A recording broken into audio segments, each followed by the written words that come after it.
Hello guys, মানা ইউটিউবারে আবারও একটা মিনি ব্লগ নিয়ে তোমাদের সামনে চলে এসেছি। আর সমস্ত সবজি কাটাকাটি করছি, তার কারণ আমার বরের আবদারে হবে হচ্ছে শুক্তো।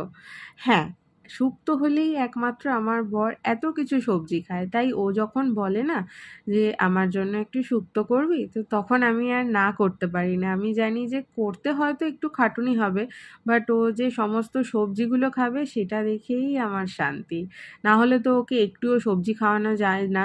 সেটা তোমরা দেখেইছো, জামাই ষষ্ঠীর ভ্লগ যখন তোমরা দেখেছো, একটুখানি শাক খেয়েই ওর যা এক্সপ্রেশন ছিল, সেটা তো অনেকেই বলেছে যে দিদিভাই শাকটা খাওয়ার সময় দাদাভাই এমন করছে কেন গো, ওটা কি তেতো ছিল?